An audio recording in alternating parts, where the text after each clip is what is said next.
Oke, lanjut dulu. Ya. Assalamualaikum warahmatullahi wabarakatuh. Waalaikumsalam warahmatullahi wabarakatuh. Pagi, Pak. Salam Pagi, Pak. olahraga. Salam. Jaya. Jaya. Jaya. Jaya, Jaya. Ya, Pak. Gimana Udah kabarnya hari ganti ya, ini? Pak. Ya. Udah ganti ya?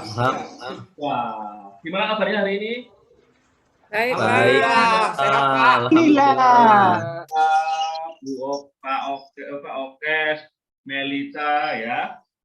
Kemudian Pak. Alhamdulillah kabarnya baik semua. Oke, sebelum pembelajaran kita dimulai, Taufik tolong berdoa, memimpin doa dulu. Mari kawan-kawan untuk mulai aktivitas kita berdoa dulu, berdoa mulai. Doa selesai. Oke, ya. Bapak absen dulu. Sugi, Hadir, Pak. Hadir. Joseph, Hadir, Pak. Hendri.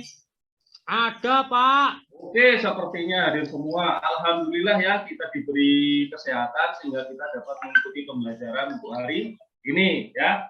Ya, Pak. Ada yang ingat materi pembelajaran untuk minggu kemarin? Lupa, Pak. Waduh, baru minggu kemarin udah lupa. Jadi minggu kemarin itu adalah badminton. Nah, untuk materi hari ini kita akan belajar tentang materi tolak peluru gaya O'Brien. Ya. Tahu tolak peluru gaya O'Brien?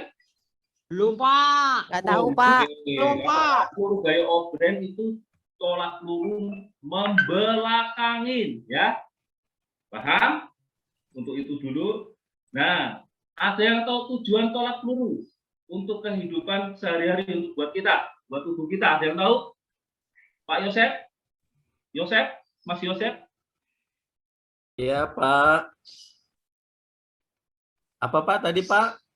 Tujuan tolak peluru untuk kehidupan sehari-hari. Apa ya, Pak? Aku, Pak. Nggak tahu, Aku, Pak. Ya? Aku, Pak. Aku, Apa? Pak. Ya. Biar tangannya kuat untuk lempar kucing. Wah, salah satunya pinter, Mas Willy ini, ya. Jadi, Saya, Pak. kekuatan otot supaya besar, kemudian tulang kita kuat, ya. Paham ya? Oke. Jadi, habis ini Bapak akan menampilkan video tentang materi pembelajaran tolak peluru gaya O'Brien. Tapi Bapak akan membagikan KPD-nya dulu. Ya, sudah semua KPD-nya. Nanti dibuat 4 kelompok. Jadi 2 kelompok itu melakukan gerakan, 2 kelompoknya nanti melakukan analisis gerakan temannya di KPD-nya masing-masing. Paham?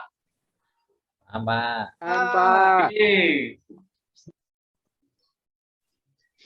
Nih, Bapak setelin videonya ya. Dipahamin, dianalisis geraknya, ya. Nanti habis kita melihat video, baru kita ke lapangan. Ya, cukup? Oke, kita ke lapangan. Pemanasan dulu ya, anak-anak. Tolong dipimpin Pak Okes, Mas Okesnya. Ya, Pak. Ini Dani, ayo baris buat pemanasan. Ya. 1, 2, 3, dapat. Oke, ya. Baik. Sebelumnya Bapak akan menjelaskan cara memegang peluru. Ini peluru yang Bapak modifikasi ya dari bola softball supaya ringan. Kalau peluru aslinya ini ya berat kalau peluru aslinya. Jadi untuk pembelajaran kita pakai peluru modifikasi dulu dengan peluru softball. Paham? Cara memegangnya itu ada berapa? Ada yang tahu? Waduh, ada 3 ya. Yang pertama itu memegang di ruas-ruas jari. Ingat, memegang pelurunya itu di ruas-ruas jari. Yang pertama, jari-jarinya renggang. Kemudian jari kelingkingnya buat menahan peluru supaya tidak jatuh. Kemudian yang kedua, jari-jarinya agak rapat. Kemudian ingat ya, di sini ada ruangnya. Paham? Jadi megangnya kayak gini, bukan digegem kayak gini, salah. Jadi megangnya di ruas-ruas jari. Kemudian yang mempunyai jari-jari pendek itu posisi jarinya merapat, ya. Paham ya? Jadi ada berapa tadi cara memegang peluru, anak-anakku sekalian? Ada 3, Pak. Sekalian ya. Kemudian cara meletakkan peluru, Bapak ajari. Cara meletakkan peluru itu di samping leher, di bawah telinga ya. Kemudian lengannya itu sudutnya 45 derajat. Kenapa sudut 45 derajat, anak-anakku sekalian? Ayo, ada yang tahu? Biar enak nolaknya, Pak. Ada yang lain? Biar jauh Pak, tolakannya Pak. Bagus. Mas Sigit ini memang top jos, fisikanya dipakai ya.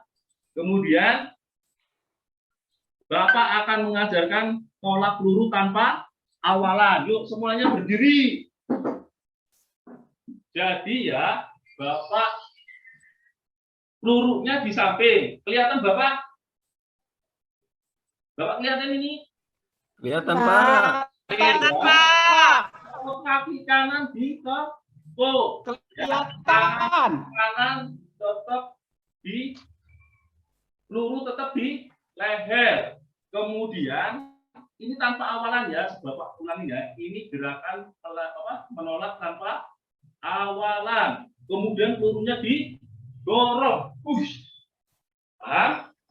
Didorong, bukan dilempar. Kalau peluru didorong itu posisinya kayak gini. Kalau dilempar tangannya pasti melecut ya.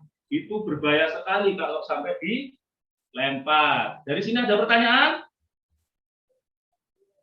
Nggak ada. Oke, Bapak lanjutin ke tolak peluru gaya obrenya. Kalau tolak peluru gaya obren itu ada 5 fase. Fase yang pertama adalah persiapan. Yang kedua sikap meluncur. Yang tiganya itu sikap tolakan. Yang keempat menolak. Dan yang kelima adalah sikap akhiran. Ya, Bapak ulang. Bapak akan memberi contohnya. Jadi kita belajar tahap demi tahap ya anak-anakku sekalian ya. Tahap pertama, kelihatan Bapak? Kelihatan, Pak. Kelihatan.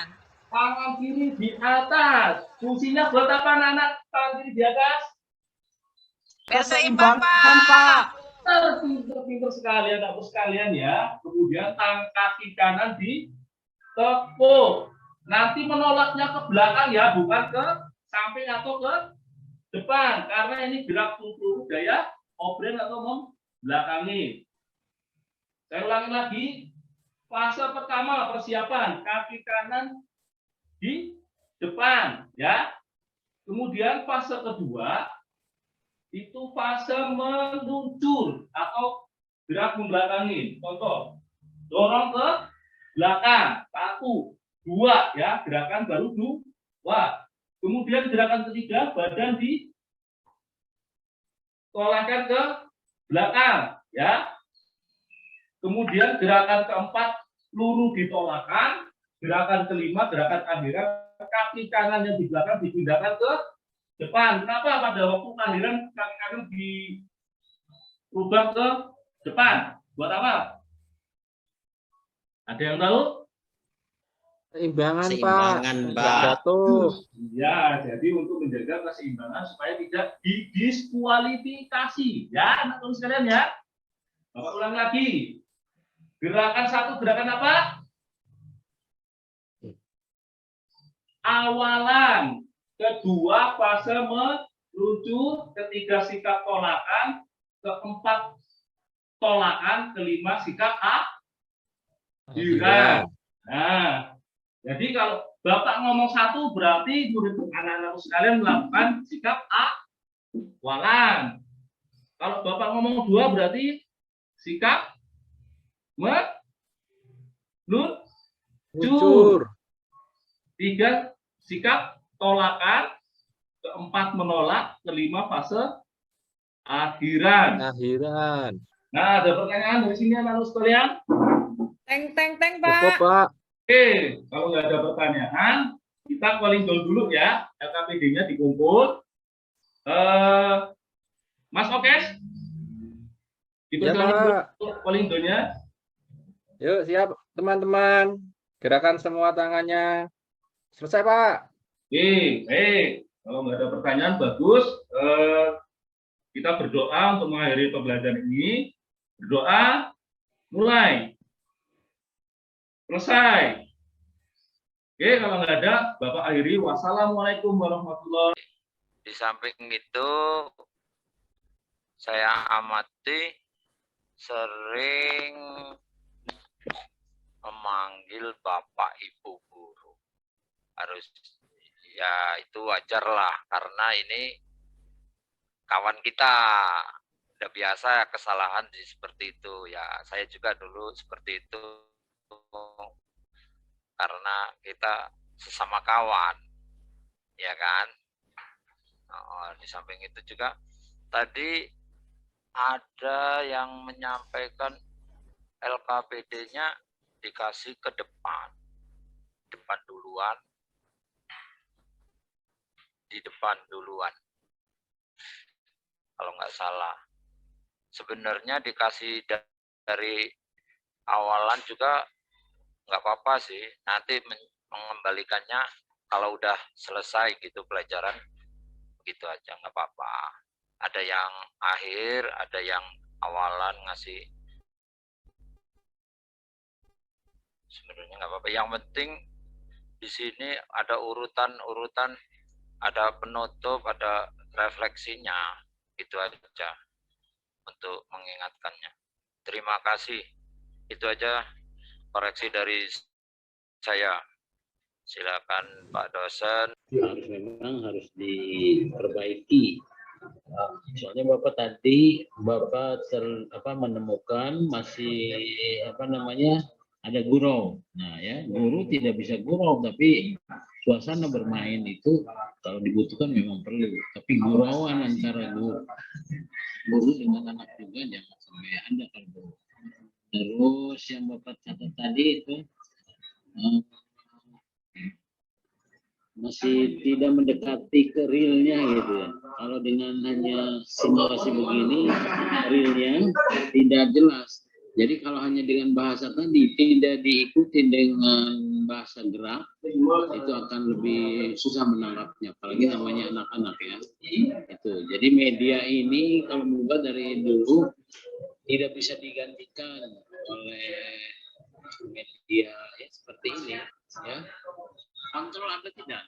Kalau ada anak kesalahan itu langsung dikontrol kan sulit. Jangan kalau langsung kenyataan praktik itu memang iya, itu mas. Dengan daring ini jelas yang namanya keterampilan ini tidak bisa tergantikan gitu. Tapi minimal mendekati ya boleh saja gitu ya, daripada tidak. Sedangkan tujuan yang harus dicapai itu aktivitas geraknya supaya bagus, kebugarannya bagus, keterampilannya bagus, ini akan memang sulit. Dan Bapak alami kemarin yang kuliah merdeka itu yang dari Jawa itu, iya, makanya akhirnya dia harus mempelajari sendiri. Lihat contohnya atlet misalnya belajar renang standar renang yang bagus itu ya atlet. Sedangkan dia melakukan itu kan tidak langsung kita koreksi, ternyata tidak mudah itu, masih terulang lagi waktu pretestnya begitu ujian juga masih tidak banyak perubahan. Walaupun oleh kita udah diberi masukan itu, kakinya kurang dan seterusnya. Dan itu ya. Nah kemudian satu hal lagi, menurut Bapak aktivitas gerak itu supaya bisa terserap dengan baik ya dan tidak mengurangi kesalahan atau menghilangkan kesalahan itu harus dari tahapan pembentukannya itu tuh. Misalnya tadi yang roll supaya tidak cedera ini harus dibentuk dulu dari sikap awalnya, pelaksanaan dan seterusnya. Jadi kalau urutan itu tidak diperhatikan itu risiko cederanya tinggi gitu ya, apalagi yang lebih sulit itu. Gitu. Terus apalagi tadi yang nih contoh-contoh bahasa yang Bapak tadi, ada banyak yang berkata oke itu kan bahasa apa itu kan? Kemudian ada lagi gimana? Nah, itu makanya salah satu apa namanya komunikasi yang bagus tetap kalau namanya di formal itu jangan pakai bahasa-bahasa pasaran ya. Oke. Sampai gimana tadi? Bagaimana, di mana, jangan sampai gimana. Jadi bahasa lisan dengan tulisan memang berbeda. Tapi di dalam formal ini gunakanlah seorang guru itu menggunakan bahasa yang baku ya, gitu sehingga tidak salah persepsi. Terus bahasa ibu boleh dipakai itu untuk kelas-kelas rendah, kelas 1, kelas 2 boleh. Tapi kalau udah di atas kelas 3 ke atas gitu ya, yang sudah ini harus menggunakan bahasa formal. Nah, ini mohon maaf kebetulan Bapak juga sarjana bahasa ya. Itu kalau di formal itu seperti pengajaran ini ya kita paling tidak mengurangi kesalahan berbahasa itu sedikit mungkin gitu ya. Bapak juga masih keseleo karena masih keseleo bahasa-bahasa tidak baku masih muncul gitu. Oke, tuh Bapak juga belum oke kan? Harusnya tidak boleh itu bahasa oke tidak boleh. Nah itu karena lingkungan kita mempengaruhi itu sehingga ini. Tapi yang jelas tadi jangan waktu belajar masih ada yang main-main. Ini nih udah bukti nih daring ini banyak anak-anak membohongi kita gitu. Kameranya dimatiin.